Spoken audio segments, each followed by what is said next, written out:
याच बैठकीत मुख्यमंत्री देवेंद्र फडणवीसांनी विदर्भ आणि मराठवाड्यातील सिंचन प्रकल्प आणि शेतकऱ्यांसाठी केंद्राने मदत करण्याची मागणी केली आहे। राष्ट्रपती भवनात पंतप्रधान नरेंद्र मोदी यांच्या उपस्थितीत नीती आयोगाच्या कार्यकारी समितीची बैठक पार पडली। यावेळी देवेंद्र फडणवीसांनी ही मागणी केली। या बैठकीत केंद्रीय मंत्री, विविध राज्यांचे मुख्यमंत्री, अधिकारी आणि नीती आयोगाच्या सदस्यांनी हजेरी लावली। मात्र या बैठकीला पश्चिम बंगालच्या मुख्यमंत्री ममता बॅनर्जी आणि दिल्लीचे मुख्यमंत्री अरविंद केजरीवाल हे अनुपस्थित होते। हे जे आत्महत्याग्रस्त जिल्हे आहेत त्या जिल्ह्यांमधले प्रोजेक्ट्स पूर्ण करण्याकरता मागच्या काळात केंद्र सरकारने 26,000 कोटी रुपये आम्हाला दिले आहेत। पण आम्ही अशी मागणी केली की फोकस्ड अशा प्रकारचा कार्यक्रम जर आत्महत्याग्रस्त जिल्ह्यांमध्ये आपण त्या ठिकाणी केला आणि त्या माध्यमातून तिथे जे काही इरिगेशन प्रोजेक्ट्स आहेत ते आपण कंप्लीट केले तर मोठ्या प्रमाणात त्याचा फायदा होऊ शकेल। नाफेडची तूर खरेदी बंद करण्यात आल्यामुळे शेतकरी मोठ्या संकटात सापडलाय। तूर खरेदी केंद्राबाहेर 6 ते 7 किलोमीटरच्या ट्रॉल्यांच्या रांगा पाहायला मिळतात। तर लातूर, अकोला, सोलापूर, हिंगोलीसह जवळपास प्रत्येक तूर उत्पादक जिल्ह्यात असंच चित्र पाहायला मिळतंय। शेतकरी सगळी कामं सोडून खरेदी केंद्राबाहेर तुरीची राखण करतोय। दरम्यान व्यापाऱ्यांकडून तुरीला कमी भाव मिळत असल्यामुळे सरकारनं नाफेडमार्फत तूर खरेदी सुरू केली। मात्र लाखो क्विंटल तूर ही खरेदीविनाच पडू नये। मात्र त्यापूर्वीच सरकारनं तूर खरेदी बंद केल्यामुळे शेतकरी चांगलाच अडचणीत सापडला आहे। तूर खरेदी प्रश्नांवर मुख्यमंत्री देवेंद्र फडणवीस हे केंद्रीय कृषी मंत्री राधामोहन सिंग यांची भेट घेणार आहेत।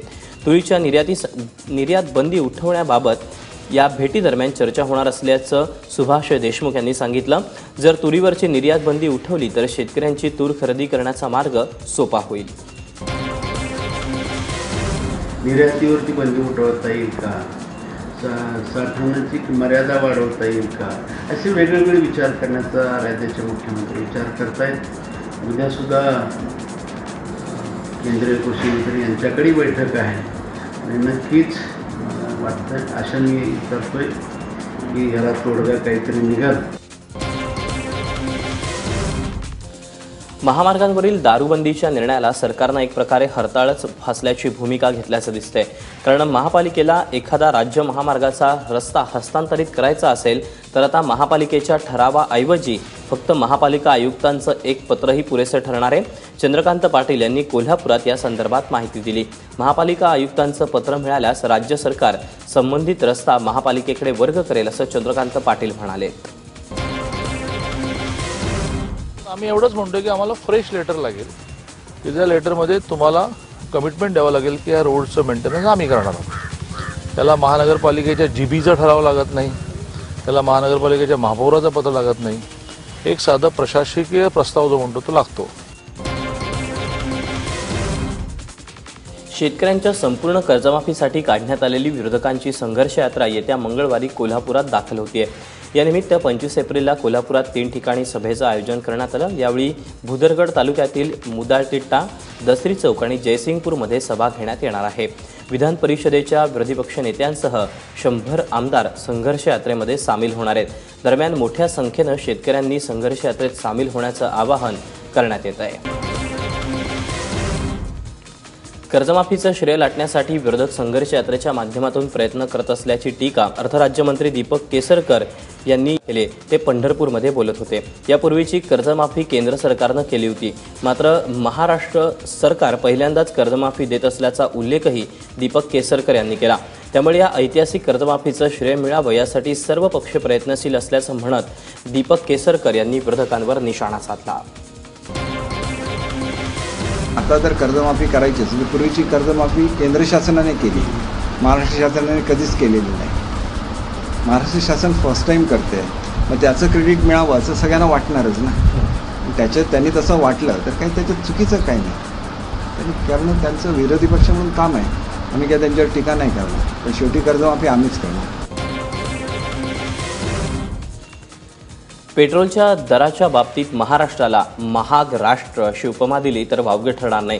कारण सध्याच्या घडीला देशात सर्वात महाग पेट्रोल हे महाराष्ट्रात विकलं जात आहे। दारूबंदीमुळे बुडालेल्या महसुलाची तूट भरून काढण्यासाठी राज्य सरकारनं पेट्रोलवर 3 रुपये अधिभार लावला।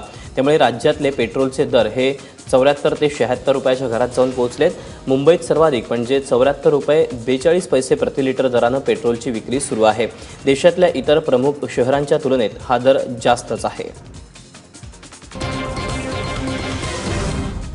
भाजपमधल्या प्रवेशाच्या शक्यतेबाबत नारायण राणे मौन सोडायला तयार नाहीत. सिंधुदुर्गमध्ये जिल्हा काँग्रेस सांस्कृतिक कार्यक्रमाचं आयोजन करण्यात आलं होतं. या कार्यक्रमात नारायण राणे भूमिका स्पष्ट करतील अशी शक्यता वर्तवली जात होती. मात्र या कार्यक्रमात बोलण्यास नकार देऊन नारायण राणेंनी राजकीय विश्लेषकांची आणि त्यांच्या कार्यकर्त्यांची उत्सुकता आणखी ताणून धरली आहे. सटाणा तालुक्यातील डांगसौंदाणे गावात मानवी वस्तीत शिरलेल्या बिबट्याला जेरबंद करण्यात आलं. प्रदीप सुलक्षण यांच्या कोंबड्यांच्या खुराड्यात हा बिबट्या शिरला होता. खुराड्यात शिरल्यानंतर बिबट्यानं 20 ते 25 कोंबड्यांचा फडशा पाडला. प्रदीप सुलक्षण यांच्या लक्षात ही गोष्ट आल्यानंतर त्यांनी प्रसंगावधान राखत खुराड्याचा दरवाजा बंद केला आणि त्यानंतर वनविभागाला याची माहिती दिली. अखेर 4 तासांच्या प्रयत्नानंतर इंजेक्शनच्या सहाय्यानं बेशुद्ध करून बिबट्याला ताब्यात घेतलं गेलं. लातूरमध्ये चक्क एका शेतात 4 फूट लांब आणि 65 किलो वजनाची मगर आढळल्यानं खळबळ उडाली.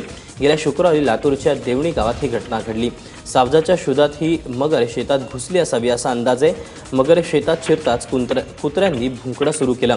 गावातले लोक जागे झाले. यापैकी काही जणांनी शेतात जाऊन पाहणी केली असता त्यांना ही अवाढव्य मगर पाहून आश्चर्याचा धक्का बसला. यानंतर वनविभागाला याची माहिती दिल्यानंतर मगरीला सुरक्षित स्थळी पोहोचवलं गेलं. महिला सुधारगृहातून पळून गेलेल्या अल्पवयीन मुलीवर सामूहिक बलात्काराची घटना घडल्यानं नागपुरात पुन्हा एकदा खळबळ उडाली. 21 एप्रिलच्या रात्री सीताबर्डी परिसरातल्या इटर्निटी मॉलसमोरून 4 जणांनी पीडितेचं अपहरण केलं. यानंतर तिला एका बांधकाम सुरू असलेल्या इमारतीत नेऊन तिच्यावर अत्याचार केले गेले.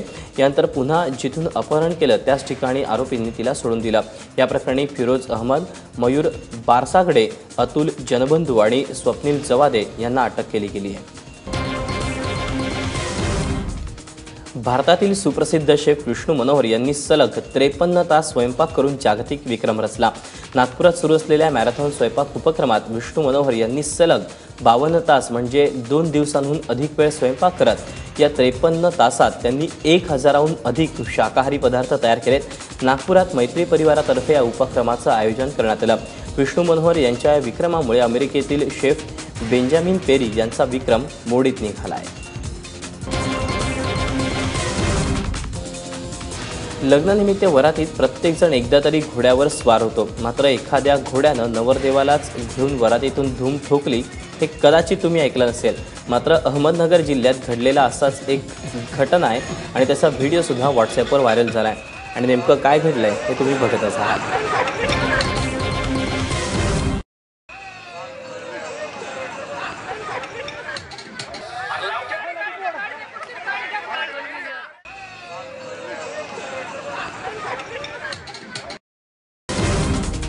सोनाली मंडलिकनं अनिकेत राऊतचा पराभव करून अहमदनगर जिल्हा चषकासाठी रविवारी आयोजित कुस्ती मैदान गाजवलं.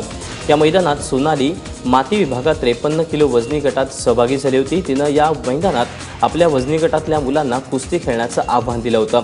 अनिकेत राऊतनं सोनालीचं आव्हान स्वीकारलं खरं, पण त्याला सोनालीकडून हार स्वीकारावी लागली. सोनाली ही अहमदनगरमधल्या कर्जत तालुक्यातल्या कापरेवाडीची पैलवान आहे.